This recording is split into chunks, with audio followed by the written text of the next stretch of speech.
তো রাষ্ট্রের কাজবাজের দায়িত্ব তাকে দেন নাই, তার উপরে ন্যস্ত করেন নাই। এখন তিনি যদি করতে চান সেটা তার ব্যাপার। তো এইটুকু করলে বাস আল্লাহ তাবারক ওয়া তাআলা শর্টকাট তাকে পছন্দ করবে এবং জান্নাত পেয়ে যাবে সে। তাই জন্য পর্দার সাথে থেকে এই স্বামী নামের বেচারারে কষ্ট টষ্ট দেওয়া যাবে না।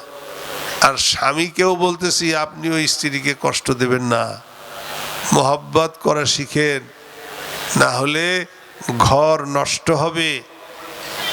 স্ত্রীদেরকে আল্লাহ তাবারক ওয়া তাআলা বলছেন ওয়াশিরুহুন্না বিল মারুফ, তাদের সাথে সদাচার করো, ভালো ব্যবহার করো, ভালো ব্যবহার করো, তাদের সঙ্গে নরম ব্যবহার করো, তাদের কাছে একটু মাগলুব হয়ে থাকো, বিড়ালের মতো একটু মাগলুব হয়ে থাকো। ফানা উহিব্বু আন আকুনা মাগলুবান কারীমা, আল্লাহ নবী বলছেন যে ইয়াগলিবনা কারীম ওয়া ইয়াগলিবুহুন্না লাঈব। ইয়াগলিবনা কারীম, যে এই নারী জাতি, স্ত্রী জাতি যে ভদ্র মানুষ হয়, ভদ্র স্বামী হয়, তার উপরে গালেব হয়ে যায়।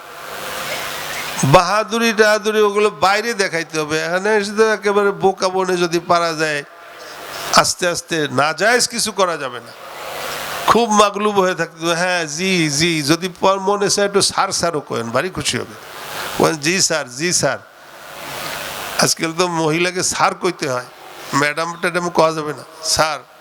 যা দিয়ে পারেন মাগলুব, সে যেন বোঝে যে ওরে বাবা উনি তো আমার কথায় চলে ফেরে, বাইরে যাই হোক না কেন। আর ভিতরে ভিতরে মহব্বত রাখতে হবে, এবং যদি অন্যায় কিছু বলে, গায়রে শরঈ, আল্লাহর অসন্তুষ্টির কিছু বলে, সে জায়গায় আবার একটু অন্য কিছু দেখাইতে হবে, করা যাবে না সে।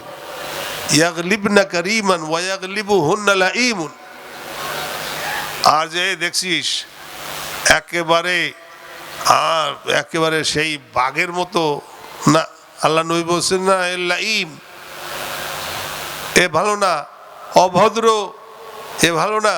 তো এর চাইতে আমার মা বোনরা আর কি বড় নিয়ামত চায়, যে ঘরের ভিতরে বাঘকে বিড়াল বানায় দিছে, ঘরের ভিতরে তার রাজত্ব দিয়ে দিছে, ঘরের ভিতরে তার সাথে আচরণ করার জন্য আল্লাহ বলছেন ওয়াশিরুহুন্না বিল মারুফ। আমারই বান্দীদের সঙ্গে সদাচার করবা, ভালো ব্যবহার করবা, কমল জাতি এরা, কোমলমতি, এদের সঙ্গে ভালো ব্যবহার করবা। ভালো ব্যবহার করলে ওরাও খুশি হবে আর তোমাকে আরামে রাখবে। এটুকু আমি বললাম বাইনাল কাউসাইন উইথ ব্র্যাকেট। আর যদি ঝগড়া করো, তাহলে ঝগড়া করতে গেলে তোমার ঘর তোমার জন্য একটা দোজকখানা হয়ে যাবে, ঝগড়ার দরকার নাই। এই জন্য মা বোনদেরকেও বলবো যে ভালো স্ত্রী হন, আর স্বামীদেরকে বলবো যে ভালো স্বামী হন। নবীজি যে তালিম দিছে সেই তালিম অনুসারে মুআশারাত, পরস্পরের আচার আচরণ এগুলো করেন, দেখবেন যে ঘর আমাদের জন্য শান্তির হয়ে গেছে। আল্লাহ তাবারক ওয়া তাআলা আমাদের ঘর বার, আমাদের বাচ্চা কাচ্চা সবাইকে আল্লাহওয়ালা বানায় দেন, আমাদের বাচ্চা বাচ্চিদেরকেও আল্লাহওয়ালা বানায় দেন, নওজওয়ানদের জওয়ানির হেফাজত ফরমান, যারা এই ড্রাগস অর্থাৎ বিভিন্ন ধরনের নেশায়, আল্লাহ হেফাজত করো, এই নেশাগ্রস্ত হচ্ছে, আমাদের সামাজিকভাবে আমাদের সামাজিক দায়িত্ব, গার্জিয়ান হিসাবে দায়িত্ব হিসাবে আমাদের কর্তব্য আমাদের বাচ্চাদের খোঁজ খবর নেওয়া, আমাদের মেয়েদের খোঁজ খবর নেওয়া। দুঃখের সাথে বলতে হয়, আপনারা আমার চেয়ে ভালো জানেন মেয়েরাও নেশাগ্রস্ত কি পরিমাণ হচ্ছে। তো এরকম যদি ছেড়ে দেওয়া হয় তাহলে তারা তো উড়ে যাবে, এই আল্লাহ তাকে, ওই শয়তান তাকে ধ্বংস করে ফেলবে।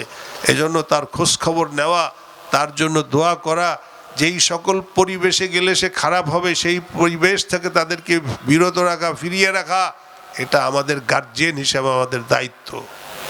এজন্য একেবারে ছেড়ে দিবেন না, একেবারে ছেড়ে দিবেন না। তাদের সঙ্গে মহব্বতের সঙ্গে, মায়ার সঙ্গে, দয়ার সঙ্গে, আদর করে, সব কিছু ফ্রেন্ডশিপ করে একেবারে তাদেরকে সময় দিয়ে এই সকল কুতরাপি, সামাজিক কুতরাপি, নেশা, নানান ধরনের খারাপির থেকে যত ধরনের অন্যায় অবিচার আছে যত ধরনের বদ আখলাকি আছে, বেহায়া বিলাল্লাপনা আছে, তার থেকে বাঁচানোর চেষ্টা করবেন। মা হবে মেয়ের বান্ধবী আর বাপ হবে ছেলের বন্ধু, এরকম করে তাদেরকে আদর কদর করে বুঝায়া তারপরে সেরকম করে তাদেরকে লালন পালন করতে হবে। আল্লাহ তাবারক ওয়া তাআলা আমাদেরকে তৌফিক দান করেন।